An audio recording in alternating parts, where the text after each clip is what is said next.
me. Feel the vibe of this reggae.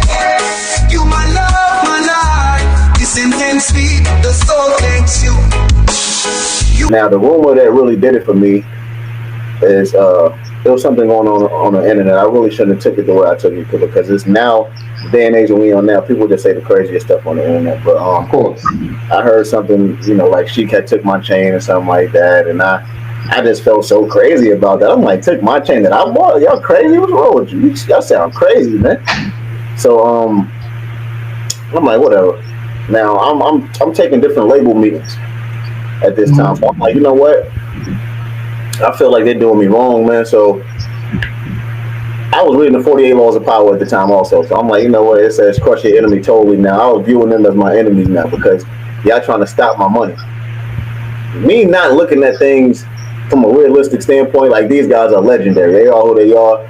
They have different relationships with people within the game. Nobody's not going to turn their backs on these guys, no matter if they're right or wrong. It is what it is.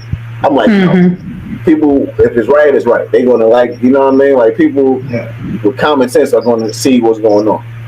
Not the case. So that's not how it works. Yeah, it's not how it works, man. So I took these different label meetings, and one of the label meetings that I ended up taking was with 50 Cent, which at the time was considered our arch nemesis because we were battling with them, right? Right. So I'm like, now if I go take this meeting with them, I know that's going to be like a gut shot. They're going to be like, oh my God, did you really just go take that meeting? So, took the meeting with him. We sat down for about 7 hours. I know the effect that we was having on the streets as far as like on the mixtape level because he sat down and told me, he like, listen, y'all are one of the only groups that we check for before we put our tapes out. They like, look, y'all doing y'all thing, da-da-da. We was always wondering what the hell is going on with you, why you ain't drop. I'm like, look, man, I'm not with them no more. I remember Tony Yayo asked me, like, what's going on with them? I'm like, I'm not with them no more. I don't know, man. So we sat down and I basically told him straight up, and this is my exact words. Now I look at it, I laugh now because it's funny. But I told him, look, man, I'm a JHood Sheik, man. I'm gonna do the same thing what you did to JHood Sheik. He started laughing. Now, yeah, it's funny saying that now because there's no way I was going to do that. You know what I'm saying? Right. So after I said that, we was in front of probably like 7 people. I had like 5 of my friends with me, and he had like 2 people around him. So when I said that specific thing, he was like, all right, cool, let's go in the room.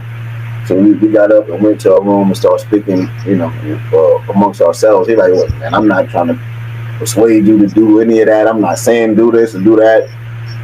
I'm like, bro, you don't have to persuade me to do anything. I'm gonna do this regardless, with you or without you. It don't matter to me.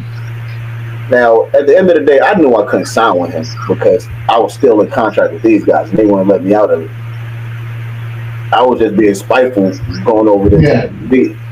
So my intention was never to sign with him. You know what I'm saying? It was more so, like I said, it was just as a message. Right. Yeah. So he was like, listen, man, so are you out of your contract? I'm like, no. He was like, well, check this out. Get out of your contract, and then the next meeting that we have, we can discuss figures. You know what I'm saying? Like, I'm like, what kind of figures? He was like, I'm talking about 6 figures, man. I'm like, 6 figures? He's like, yeah, or a little more than that. I'm like, okay. He's like, what's your favorite car? I'm like a Ferrari, man. He's like, oh, that's nothing, man. I'm like, what? Man, listen, man. I'm like, man, listen, this is crazy. So I ended up leaving, and then the streets found out about that, and 50 ended up having like this little tour where he did like 3 different shows. He did one in the Bronx, one in Jersey, and one somewhere else, where he brought Remy Martin out and this other show. So it was the show that I ended up going to was in the Bronx. He didn't call me to go to the show. I called them because I'm like, you know what? That's going to add more fuel to the fire. So let me. Oh, you got it.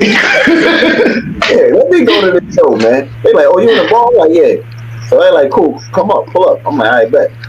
Now, I had a camera crew with me. So the camera crew that I had with me, one of my friends, the plan was just to show the chain that was floating around the internet saying that she took. That was the main. Ideally, that was the plan. I'm like, you know what? I'm going to show the chain that I'm still in possession of it, and that's it. I ended up doing way more than that. I showed the chain. My man was like, yo, what happened to the chain? I'm like, what, this chain right here? I showed the chain. And then on impulse, one of my men was like, man, we drag chains like that. As soon as he said that, me, just not thinking about it, I just started dragging it. I'm like, look, man.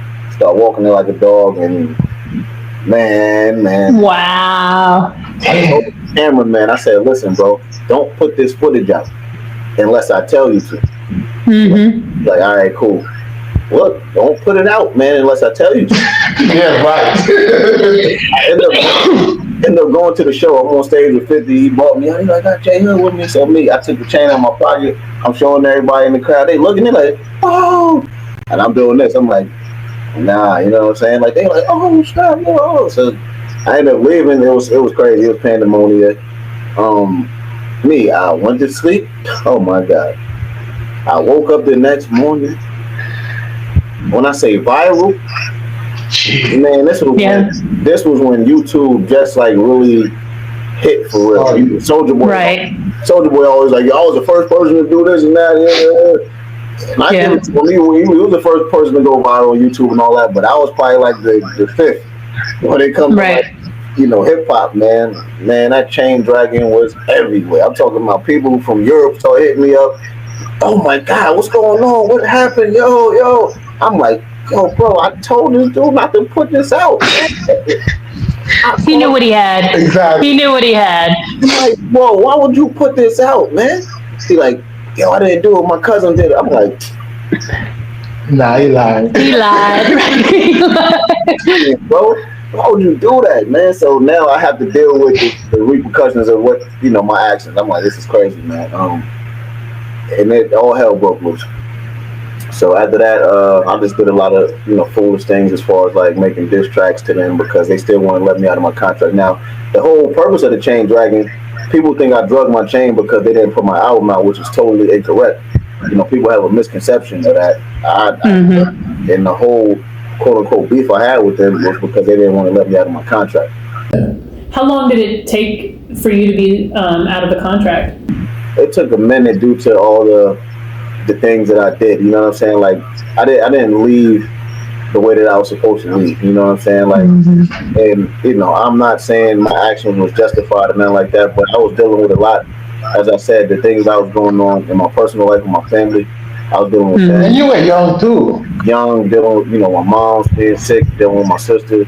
I felt, to be honest with you, I felt betrayed. I felt, I was hurt. I felt like, man, these are guys that I literally put my life in the hands of, and I felt like, they were supposed to have my best interests at heart. I felt like, they kind of like stabbed me in the back, you know what I'm saying? Yeah. So it was a collection of different feelings that I was dealing with at the time that